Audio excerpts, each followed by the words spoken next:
first thing I talk about with and this goes with any conversation I have with folks, is focus on the social innovation, focus on the impact and the benefits socially that projects have in our communities. Don't focus on the money, because it's not always about the money, right? And that's the approach I take when I'm working on a project, because I know that the first thing people are going to ask is, okay, the economics of any project, people want to discuss how people are going to benefit. But outside of that, if you look at the social factors, the cultural factors, and those benefits that these projects have in our communities, that's the discussion our leaders, our chiefs, our councillors, and our agencies want to have. Because for too long, even in Alberta, we've put all our eggs in one basket for so long in oil and gas. And now you see the transition happening. But we have to be careful about that transition too. We have to, when we have consultations with Indigenous communities, keep those two in mind, the social and cultural impacts that projects will have, not so much the economics, because that's where you find a balance. Because we always tend to focus on how many jobs we can create and how much money we can generate and revenue. But I think we have to look beyond that. And that would be my response to your question, because it's hard to find the perfect balance. And I truly believe that we need to engage with that younger generation as well. So when we're working on projects in communities, we bring in the youth, because that perspective is so important, as well as the knowledge that has existed for a number of years, to bring in those elders. So we have a mix of like-minded and strong-willed and individuals in communities, and as well as, when we talk to industry, it's the same implementation and frameworks and strategies that we bring to the table, and it really gets them to open, their minds and their hearts to looking at different ways of doing things. Amazing. Thank you. I also wanted to say thank you for your incredible presentation. We have another question here from someone else asking, do you see a more positive outlook by First Nations and Indigenous communities towards natural resource projects over the last few years? And if so, why or why not? Yes, we have seen.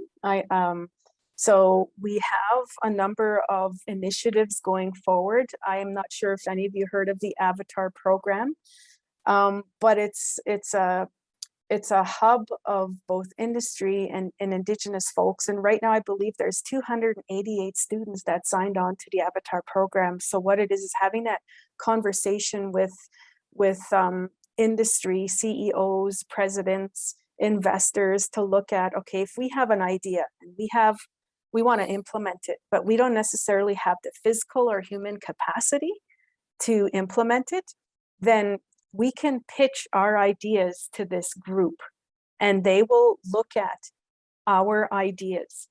And there's also individual projects like the ones I've mentioned about the greenhouse project in Hinton. So we're taking concepts from the Indigenous ways of living and being, and from the leaders in those communities to grow and develop these projects. So we'll hire an architect to design something similar to what the community is looking at. And so there's no wasted space, no wasted energy.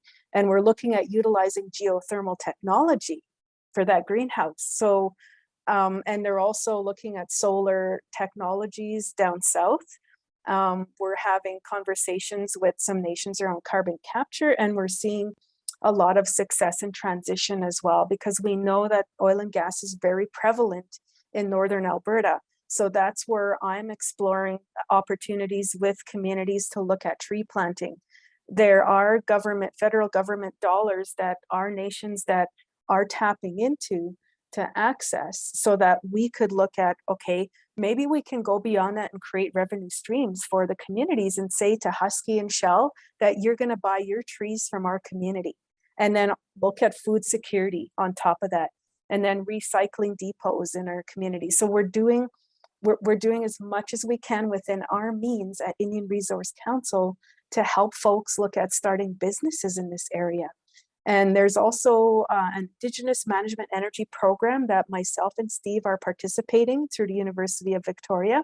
So we travel to Edmonton every second week, and we're looking at implementing that training going forward. And that's exciting for our Indigenous communities, because it's another way to get your idea out and pitch it to investors. And so we're excited about where that's going, and we're looking at developing partnerships going forward again on that, and have participants who are involved in these training programs to link in with some of these projects. So yes, I think we're going to see a lot more success going forward, a lot more green energy projects going forward, with nations not only across Alberta, but British Columbia and Saskatchewan. We've been invited to both provinces to do some training in those communities too. So it's, there's no limit to the possibilities that are available to work with our non-Indigenous brothers and sisters like yourselves too, if you want to get involved. So yeah, it's exciting.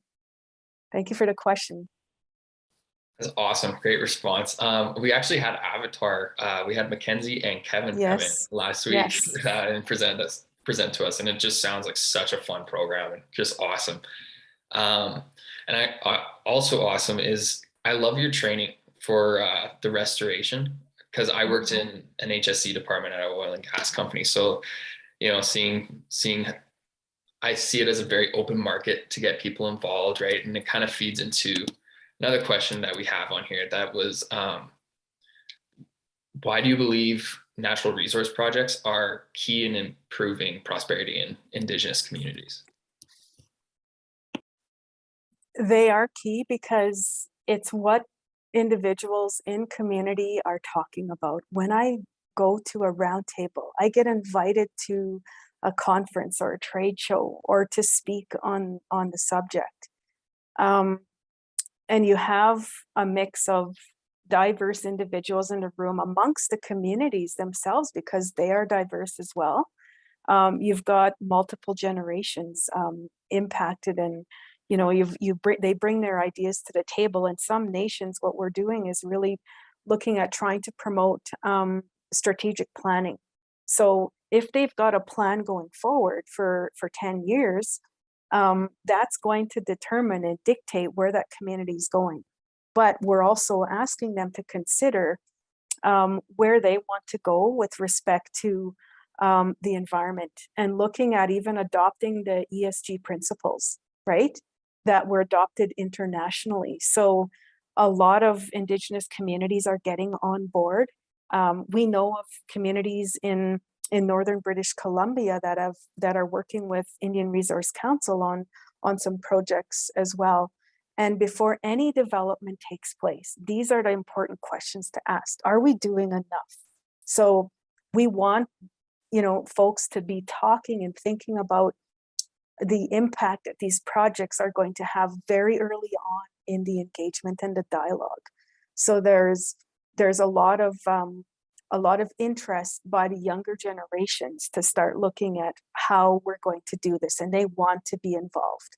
In fact, I think a lot of them are, some of them are looking at business opportunities. So, we've talked about an entrepreneurial camp or youth business builder series to look at how we can get them thinking about not only the business side of doing this, because if these nations have the capacity to grow their own food, the capacity to transition to, from electricity to solar, because they have the land base, then we're going to help them to get there, because IRC has access to a lot of the networks that we've built over the years. And I think it's exciting to, to look at, looking at the things like the trust factor, because that's, it's building relationships with Indigenous people. There's no engineered model to do it. We just say to people, all you have to do is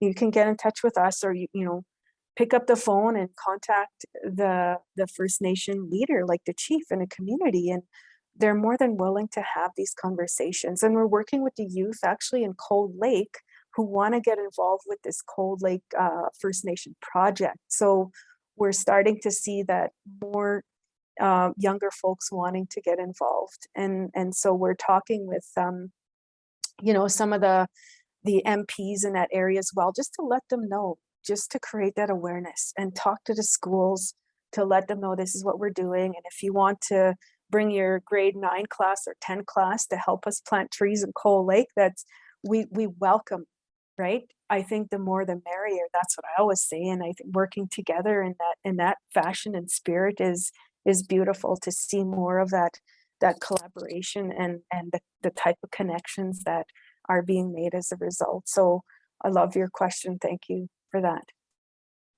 Thank you. Yeah, we're certainly seeing like the community response is so essential. And I think you touched a little bit on getting young people involved. And we do have a question here. I know that we're a little bit short on time, so we'll just go a few more questions and then call it. But we have a lot of questions here about how can young Canadians like those in SFC help your initiatives along and kind of contribute to this movement?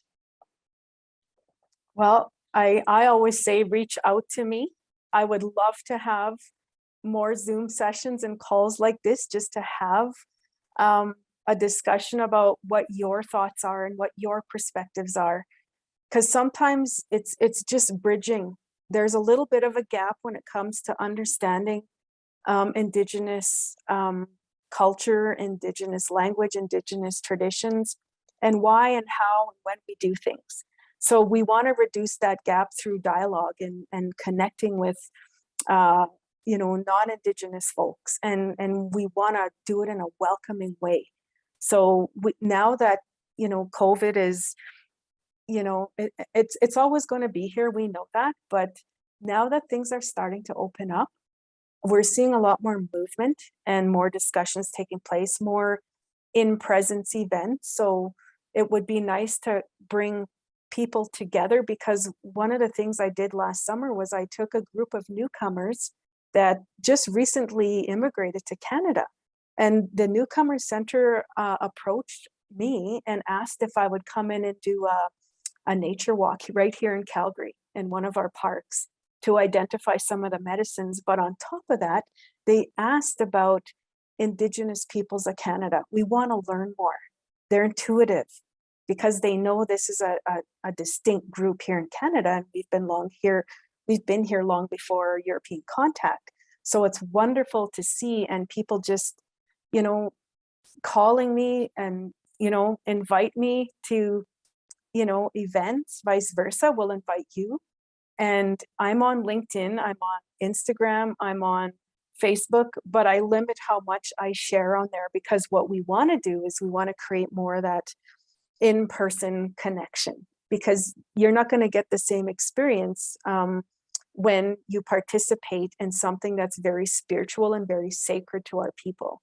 If it's a pipe ceremony or a blanket exercise or a round dance, you don't get the same experience. So we open our doors and our hearts and our minds to whatever you have in mind and whatever you're thinking of, because there are many ways you can get involved with the IRC, because we have a lot of projects coming up and we don't have the capacity. We have to grow that capacity, whether it's through volunteering or hiring a PhD student or working with SFC to look at who's interested and filter that information to you to say, would your group be interested in participating in something like this, maybe a research project.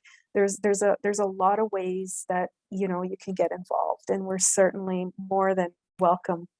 You're welcome to participate in any of that. We do try our best to update our website as much as we can to talk about some of these projects as well. So I think what we're going to also do in the future is we're going to have monthly we're going to open our doors monthly to have discussions and potential podcasts to talk about, just some of the success stories that we're having with some of these projects, because I think it's exciting going forward to see the amount of interest there is in that transition. And we want to be a part of that. Indigenous people, I think it's the best time for us to be on board, sitting in boardrooms, having these discussions and being part of the movement, because we've said it from day one. We're here as stewards. We're going to do our best to take care of our mother because she does the same for us. And that's our way of giving back.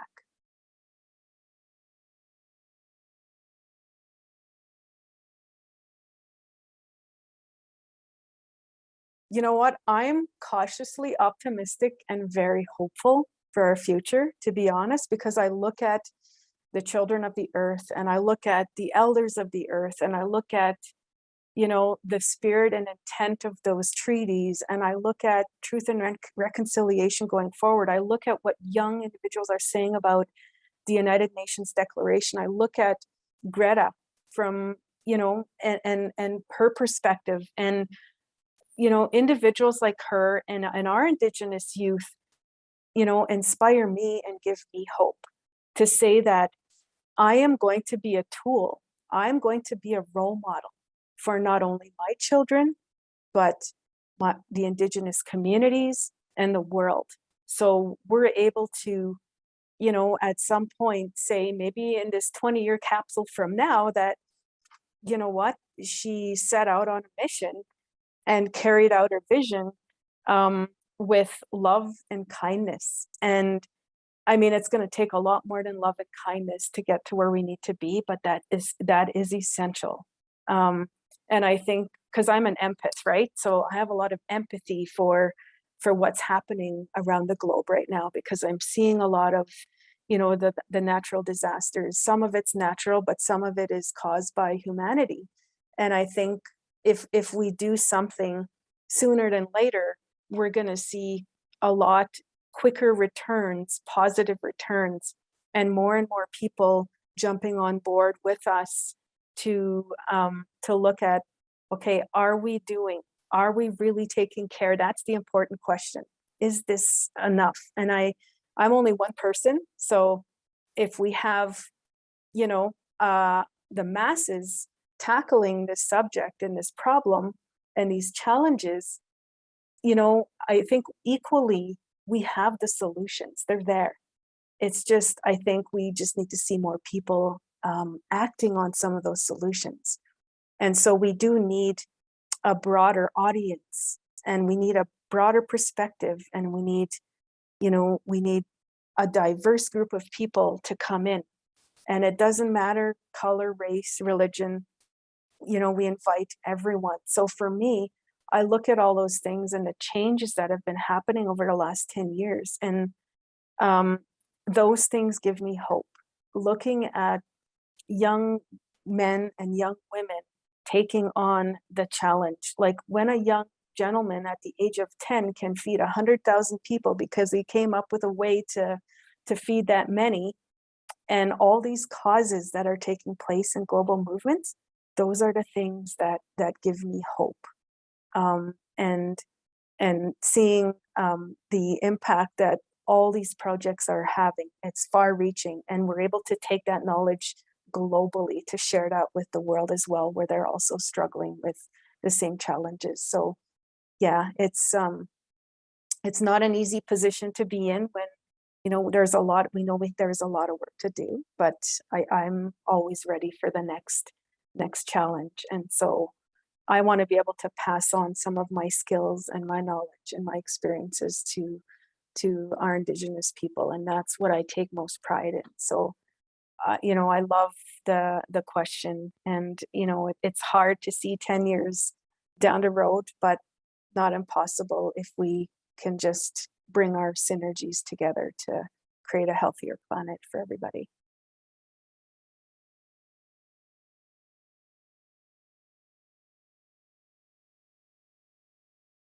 I always just say we welcome you with open arms. Our door, we have conversations with individuals every day, because we work with these 5 universities. We work with graduate students. We work with high school students on water projects in the north. And, you know, that's one thing that people know about Indian Resource Council, that our door is open to everyone. We don't discriminate. We invite, we welcome, we respect, and we honor, because that's the right thing to do. And that's coming from, our deep in our hearts. Because for too long, I think people have been segregated, and working in silos is not healthy. When you come together, and the spirit intent is very similar to people like yourselves on the call, it just gives me more inspiration to do what I do. I don't need to be motivated. I need to be inspired. And so that's what drives me every day. And this is what I love to do. And I'm going to say this here, we want to, and you to feel like, yes, I can just call Winona and just, have a conversation and talk about what's happening today, and be able to do it with a sense of modesty, trust, and love and respect, because that is who we are as Indigenous people. That's, I think this world is going to be a better place if we can just, I think, elevate that a little bit more, and say we'll welcome you. And I can't say anything beyond that, because there are no words to describe the story going forward. And I think we're creating a new narrative that a lot of folks are talking about, because I do watch a lot of documentaries about this topic, and it's exciting to see that the relationships that we're building is truly sincere, and people truly want to do better, but sometimes they don't know how. Just come and have a conversation, and I think you'd be amazed at what you will find when you start collaborating. And I do that. I just go on LinkedIn and I randomly select a person on there just to have a conversation and ask, how is your day going? Right?